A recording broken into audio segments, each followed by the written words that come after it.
Good morning my dear students. आज अपनी physics की ऑनलाइन क्लास फिर से अपन स्टार्ट करते हैं।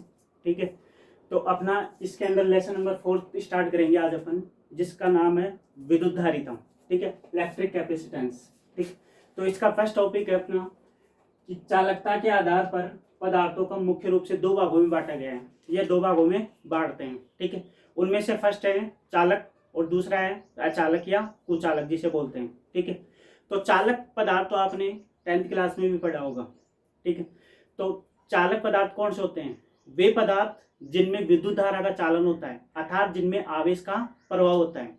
ठीक है, जैसे चांदी, तांबा, एल्यूमिनियम, सोना इत्यादि। तो ये वे पदार्थ हैं जिनमें से विद्युत का क्या होता है? प्रवाह होता है या विद्युत का चालन होता है। या फिर यूं भी बोल सकते हो आप कि इन पदार्थों के अंदर आवेश का क्या होता है? प्रवाह होता है। मतलब एक स्थान से दूसरे स्थान तक इसके अंदर क्या होता है? आवेश गमन कर सकता है या करता है। ठीक है, दूसरा है अपना कुचालक या विद्युत रोधी पदार्थ। ठीक है, तो वे पदार्थ जिनमें आवेश का प्रवाह एक स्थान से दूसरे स्थान तक नहीं होता है, अर्थात जिनमें से विद्युत धारा का चालन नहीं हो, वो कौन से कहलाते हैं? विद्युत रोधी या फिर कुचालक पदार्थ कहते हैं। ठीक है, जैसे इसके अंदर आ जाता है रबड़, लकड़ी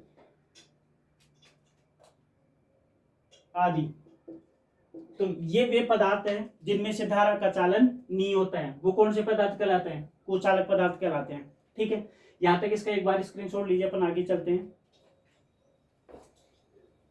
देखो, इसी के आधार पर फिर पदार्थों को दो भागों में और विभाजित किया गया है।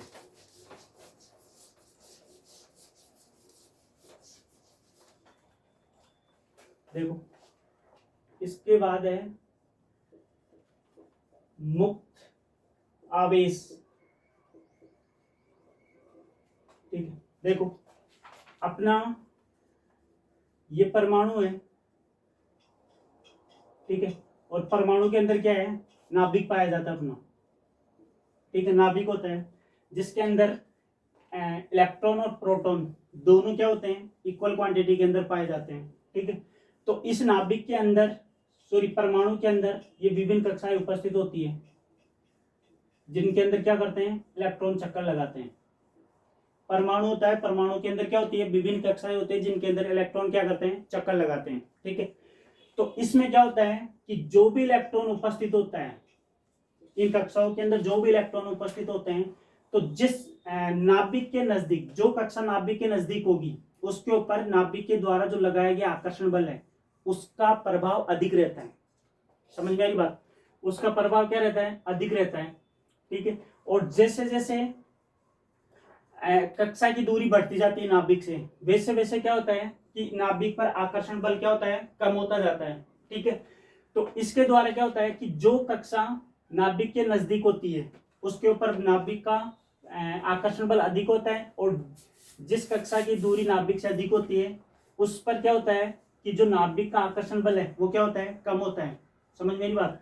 तो जिन इलेक्ट्रॉनों के ऊपर नाभिक का आकर्षण बल कम होता है, वो इलेक्ट्रॉन क्या होते हैं कि मुक्त होते हैं। कौन से होते हैं? मुक्त होते हैं, क्योंकि यहां से जितनी अधिक दूरी पर इलेक्ट्रॉन होगा वो उसके ऊपर उतना ही क्या होगा कि जो आकर्षण बल है उसका प्रभाव बिल्कुल ही कम हो जाएगा, नगण्य हो जाएगा। ठीक है, तो नगण्य होने के कारण जो इलेक्ट्रॉन है ये वाला, वो क्या कहलाता है? मुक्त इलेक्ट्रॉन कहलाता है। ठीक है, तो मैंने बताया था कि इलेक्ट्रॉन को क्या कहते हैं? आवेश भी बोल सकते हैं अपन। क्या बोल सकते हैं? आवेश। ठीक है, तो ये जो मुक्त आवेश है वही कौन सा कहलाएगा? ये मुक्त इलेक्ट्रॉन ही कहलाएगा। समझिएगा? तो मुक्त आवेश कौन सा हो गया कि वे इलेक्ट्रॉन जो नाभिक की कक्षा से बहुत अधिक दूरी पर स्थित होते हैं, अर्थात जिनके ऊपर नाभिक का आकर्षण बल क्या होता है? नगण्य होता है, वो कौन से कहलाते हैं? मुक्त आवेश कहलाते हैं। ठीक है, और इसका सेकंड होता है बद आवेश। कौन सा होता है? बद आवेश। ठीक है, तो इस पर क्या होता है कि इसके अंदर नाभिक के नजदीक जो कक्षा होती है, पास में जो कक्षा होती है, उसमें उपस्थित जो भी इलेक्ट्रॉन होते हैं उनके ऊपर क्या होता है कि नाभिक का आकर्षण बल अधिक होता है, जिसके कारण क्या होते हैं? वो उस बल के कारण बंधे होते हैं। ठीक है, जिसके कारण वो क्या होते हैं? मुक्त नहीं रह पाते, इसलिए क्या कहते हैं? इनको बद आवेश कहते हैं। तो मुक्त आवेश तो कौन से हो गए? कि जिन इलेक्ट्रॉनों के ऊपर नाभिक का आकर्षण बल बहुत ही कम होता है या नगण्य होता है, तो वो तो कहलाता है मुक्त आवेश। ठीक है, और जिन इलेक्ट्रॉनों के ऊपर नाभिक का आकर्षण बल अधिक होता है वो कौन से कहलाते हैं? बद आवेश कहलाते हैं। मतलब उस बल के द्वारा क्या होते हैं? बंधे रहते हैं, वो कौन से कहलाता है? बद आवेश कहलाता है। ठीक है, इसके बाद का टॉपिक है अपना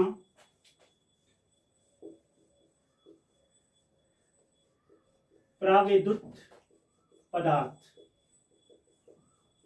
प्राविद्युत पदार्थ, प्राविद्युत पदार्थ वे पदार्थ होते हैं जिनमें विद्युत धारा का चालन नहीं होता है। वे पदार्थ जिनमें विद्युत धारा का चालन नहीं होता है, अर्थात जिन्हें बाह्य विद्युत क्षेत्र में रखने पर वो क्या करते हैं? विद्युत क्षेत्र उत्पन्न करते हैं। वे कौन से कहलाते हैं? प्राविद्युत पदार्थ कहलाते हैं। वे पदार्थ जिनमें विद्युत धारा का चालन तो नहीं होता है, परंतु उनको बाह्य क्षेत्र में रखने पर क्या करते हैं? विद्युत क्षेत्र का उत्पन्न करते हैं या विद्युत क्षेत्र जनरेट करते हैं, वो कौन से कहलाते हैं? प्राविद्युत पदार्थ कहलाते हैं। ठीक है, इन्हें भी दो भागों में बांटा गया है। एक पदार्थ होता है ध्रुवीय पदार्थ और दूसरा होता है अध्रुवीय पदार्थ। अध्रुवीय पदार्थ, एक तो होता है ध्रुवीय पदार्थ और एक होता है अध्रुवीय पदार्थ। ठीक है, तो फर्स्ट करते हैं अपन ध्रुवीय पदार्थ।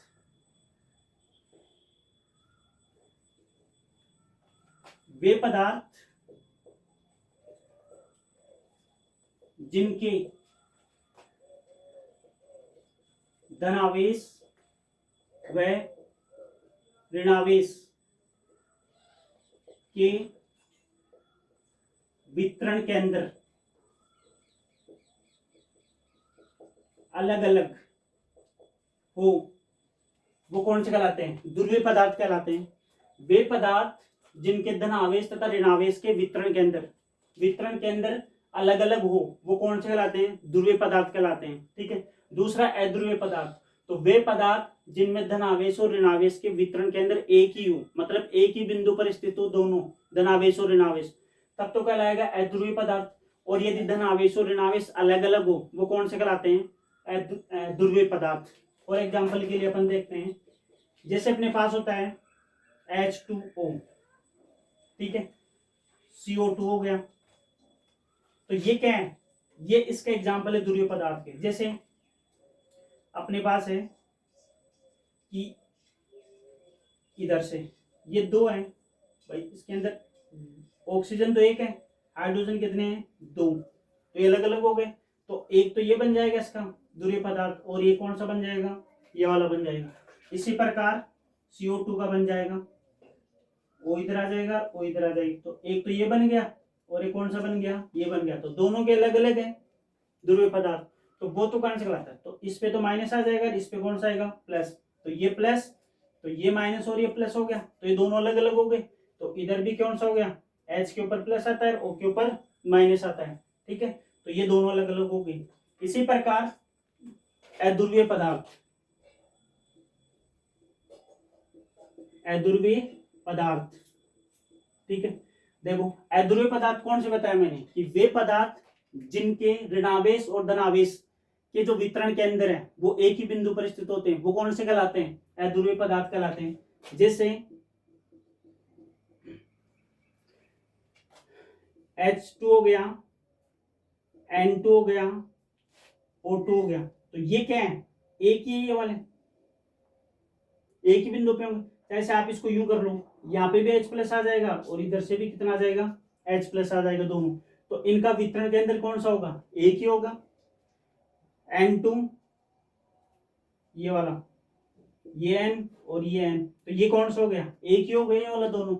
ठीक है, तो ये कौन से हो गए? अध्रुवीय पदार्थ का हो गए ये वाला। ठीक है, यहां तक समझ में आया? इसका एक बार स्क्रीनशॉट ले लीजिए आप। ठीक है, इसके बाद में आता है अपना धारिता वाला मेन टॉपिक।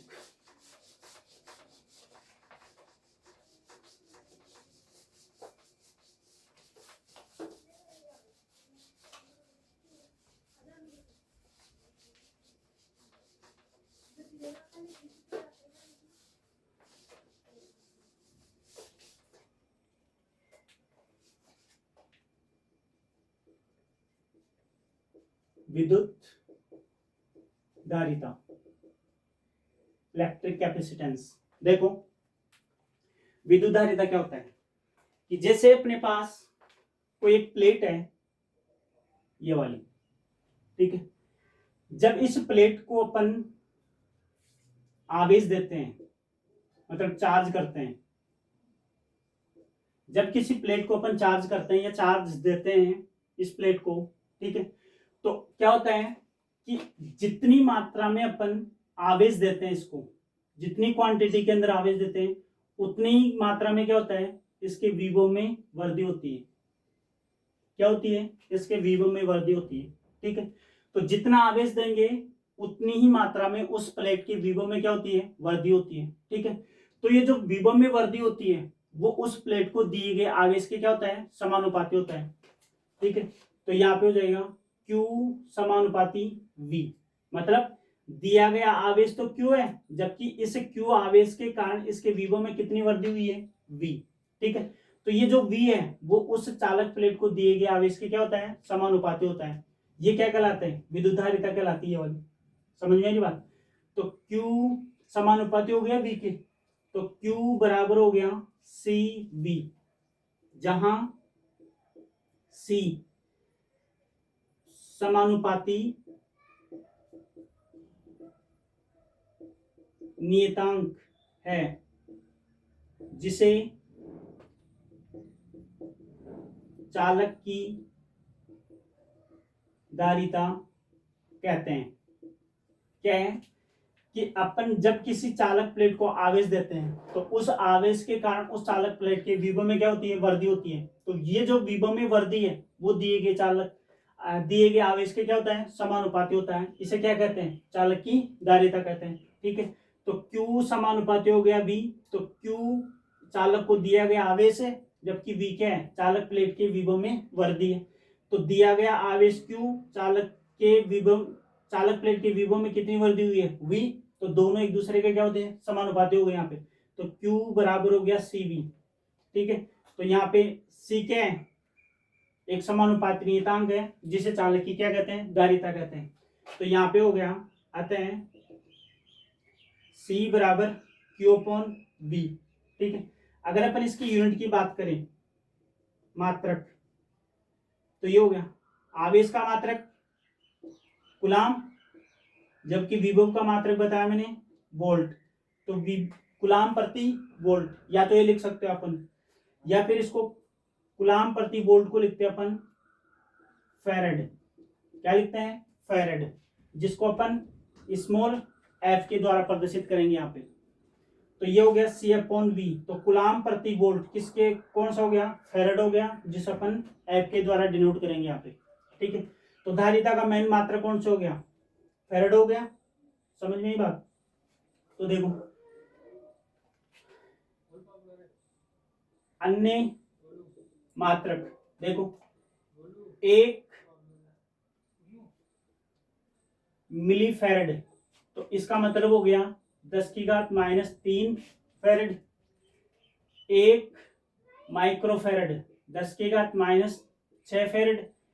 1 नैनोफैरेड 10⁻9 फैरेड। और लास्ट हो गया 1 पिकोफैरेड 10⁻12 फैरेड। समझ में। तो ये धारिता के अन्य मात्रक है, ठीक है। देखो यदि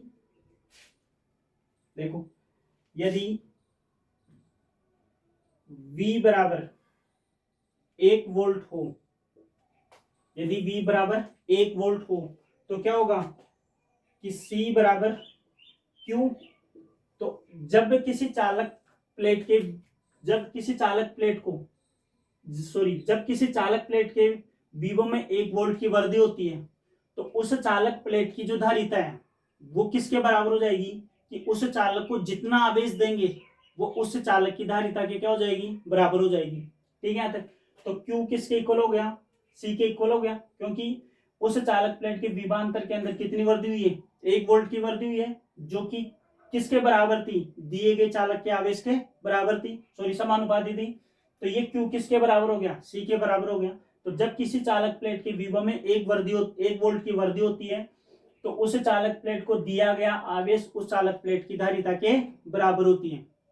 ठीक है, देखो अब यहां से अपन निकाल सकते हैं कि 1 फैरेड की परिभाषा, 1 फैरेड की परिभाषा, तो यहां पे हो जाएगा 1 फैरेड बराबर 1 कूलम अपॉन 1 वोल्ट। कैसे बोल दोगे परिभाषा?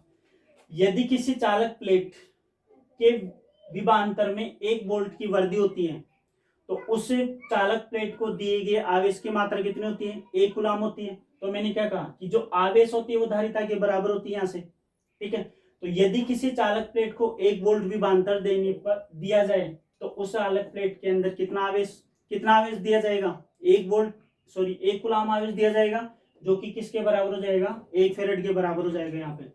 तो यदि किसी चालक प्लेट के विभवांतर के अंदर 1 वोल्ट की वृद्धि हो तो उस चालक प्लेट को दिया गया आवेश भी कितना होगा? 1 कूलम होगा, जो कि किसके बराबर होगा? उस चालक प्लेट की 1 फैरेड धारिता के बराबर होगा यहाँ पे। ठीक है, तो ये इसकी 1 फैरेड की परिभाषा हो गई यहाँ तक, समझ में ये बात। इसके बाद में आती है कि जो चालक की धारिता है, चालक की धारिता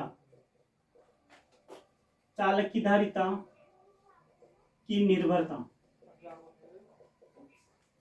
चालक की धारिता की निर्भरता। देखो चालक की धारिता की जो निर्भरता है वो अलग अलग चीजों के, अलग अलग पदार्थों के की अलग अलग पदार्थों पर निर्भर करती है वाली। पहली बात करते हैं पदार्थ की प्रकृति पर। सबसे पहला आता है कि जो पदार्थ की धारिता है या चालक की धारिता है वो उस चालक की प्रकृति पर निर्भर करती है। दूसरी आती है पदार्थ के आयतन पर। तीसरी आ जाती है पदार्थ की, या फिर यूं लिख सकते हो विलयन की सांद्रता पर। ठीक है, तो ये इस धारिता की निर्भरता है। आई बात समझ? इसका आप एक बार स्क्रीनशॉट ले लीजिए, आगे चलते हैं अपन। देखो अपन ने संबंध निकाला धारिता के बीच में और आवेश के बीच में। तो इसमें मैंने बताया कि किसी भी चालक प्लेट को दिया गया जो आवेश है वो उस चालक के विभवांतर में वृद्धि के क्या होता है? समानुपाती होता है। तो अपना जो रिलेशन आया वो क्या था कि Q समानुपाती होता है V के। समझ में ये बात? देखो यदि आवेश व विभवांतर में आरेख खींचा जाए तो देखो जब आवेश और विभवांतर के बीच में ग्राफ खींचते हैं तो अपने को क्या होगा कि एक स्ट्रेट लाइन प्राप्त होती है, क्योंकि ये दोनों Q और जो V है वो एक दूसरे के क्या है? समानुपाती है यहाँ पे। ठीक है, तो यहां से क्या हो जाएगा कि इधर तो आ जाएगा आवेश Q और इधर क्या आ जाएगा? विभवांतर वोल्ट में V। ठीक है, तो दोनों एक दूसरे के समानुपाती है। तो जब दोनों एक दूसरे के समानुपाती होती है तो इन दोनों के बीच में क्या होती है? एक स्ट्रेट लाइन प्राप्त होती है। ठीक है, तो जब विद्युत धारिता की बात आती है तो आवेश और वोल्ट के बीच में ग्राफ कैसे प्राप्त होती है? एक स्ट्रेट लाइन प्राप्त होती है। तो यहाँ पे कोण कितना बन जाएगा? थीटा। अगर आप इस ग्राफ से विद्युत धारिता निकालना चाहो तो देखो यहाँ पे ये जो रेखा है, ये जो लाइन प्राप्त हुई है वो सी को डिनोट करेगी यहाँ पे। ठीक है, तो अपने को पता है कि इसके जस्ट सामने वाली जो लाइन होती है, जो साइड है वो कौन सी हो जाएगी? लंब हो जाएगी। तो यहाँ पे हो जाएगी कि सी बराबर, चाहो तो आप यहाँ से इसके ऊपर एक परपेंडिकुलर डाल सकते हो, लंब। ठीक है, तो ये हो जाएगी। तो इससे आप क्या कर सकते हो? इससे भी आप धारिता निकाल सकते हो। किससे? ग्राफ से। ठीक है, इसके बाद आती है गोलीय चालक की धारिता। गोलीय चालक की धारिता अपन इस निकालते इसके